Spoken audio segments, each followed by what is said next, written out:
ऐसा शख्स इस वक्त खड़ा हो रहा है जो कम्युनल फोर्सेस हैं, जो मुल्क को डिवाइड करने की कोशिश कर रहे हैं, सेकुलरिज्म को ख़त्म करने की कोशिश कर रहे हैं, जमहूरी निज़ाम को ख़त्म करने की कोशिश कर रहे हैं, उसके ख़िलाफ़ आवाज़ उठा रहा है। और जम्मू कश्मीर चूँकि सबसे ज़्यादा जमहूरियत में, सबसे ज़्यादा जो है सेकुलरिज्म में यकीन रखता है, क्योंकि जब 1947 में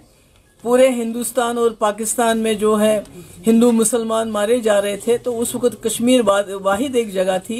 जहां पर यहाँ के कश्मीरी पंडित हो, यहाँ के सिख हो, यहाँ के डोगरा हो, उनको यहाँ के कश्मीरियों ने उनकी हिफाजत की, उन पे आँच नहीं आने दी।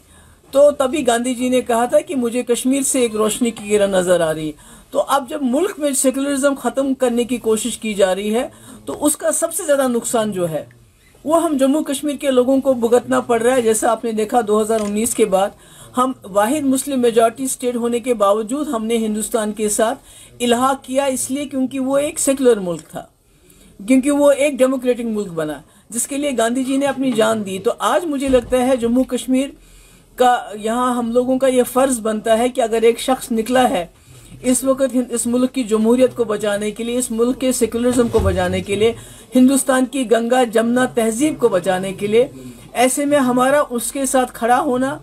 इसलिए लाजमी है। और साथ ही इसका सबसे ज़्यादा खिमियाजा जो है, जो ये मुल्क में जो बांटा जा रहा है, उसका सबसे ज़्यादा खिमियाजा जो है हम जम्मू कश्मीर के लोगों को भुगतना पड़ रहा है। आज भी जम्मू कश्मीर को एक खुली जेल में तब्दील किया गया है, कोई बात नहीं कर सकता है, कोई अपनी जो है एक्सप्रेस नहीं कर सकता है, कोई भी जेलों के जेल भरे जाते हैं जम्मू कश्मीर के लोगों से। हमारे नौजवान जो है वो बाहर, उनको पिटाई की जाती है बाहर के कॉलेजेस में। अभी मैं इंदौर का एक वीडियो देख रही थी जिसमें एक नौजवान बच्चा और बच्ची, उसके इर्द गिर्द कुछ गूंस खड़े हैं और उनको तंग कर रहे हैं और पुलिस को बुला रहे हैं। तो ये माहौल तो इसीलिए बना है क्योंकि बीजेपी ने पूरे मुल्क में माहौल बिगाड़ दिया है। सबसे बड़ी बात तो ये है कि जो सरकार दावा करती है हमने जम्मू कश्मीर से मिलिटेंसी खत्म की, तो आज जम्मू में भी मिलिटेंसी हो रही है, तो इनकी सबसे बड़ी नाकामी है। और वो तो दूसरी